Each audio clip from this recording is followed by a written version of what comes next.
अस्सलामुअलैकुम रहमतुल्लाहि वबरकातुहू। आज मैं आपके सामने वज़ू करने का सुन्नत तरीका जो बहुत ही आसान तरीके से प्रैक्टिकल करके दिखाऊंगा। सबसे पहले आप दिल में नीयत कीजिए, या अल्लाह मैं पाक होने के लिए वज़ू कर रहा हूँ। फिर उसके बाद बिस्मिल्लाह पढ़ें और 3 मरतबा अपने हाथ गट्टों तक धोएं। फिर उसके बाद नल की टोटी बंद कर दें। उसके बाद हाथ उंगलियों का खलाल करें, इस तरह से उंगलियों का खलाल करें।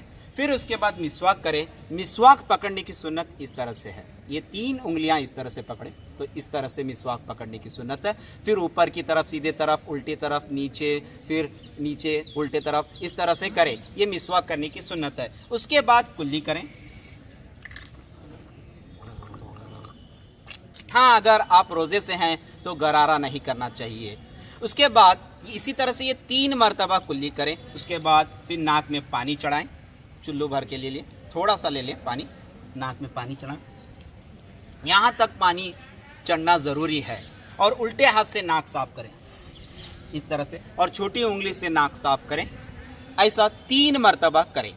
फिर उसके बाद चेहरा धोएं।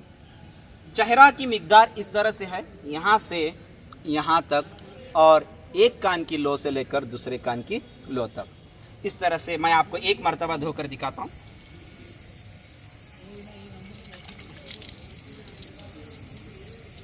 इस तरह से 3 मरतबा आप लोग चेहरा धोना है। जिसकी दाढ़ी है इस तरह से खलाल करें, दाढ़ी के अंदर से इस तरह से खलाल करें।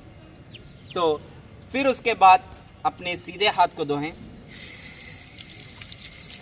3 मरतबा धोएं। फिर उल्टे हाथ को धोएं।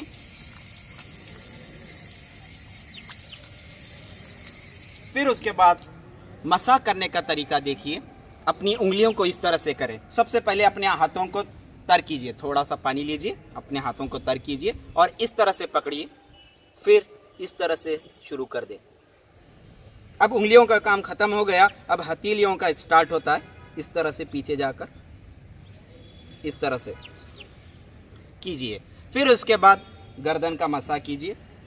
याद रखिए, गले का मसा मकरूह है। फिर ये उंगली और अंगूठा बचा अपना, इस तरह से आप लोग इस तरह से कान में कीजिए।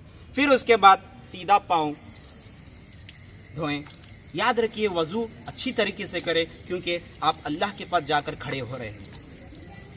फिर नल की टोटी बंद कर दें, इस तरह से खिलाल करें, छोटी उंगली से उल्टे हाथ के। फिर इसी तरह से लेफ्ट पाँव का इस तरह से धोएं और इसी तरह से खिलाल करें छोटी उंगली से।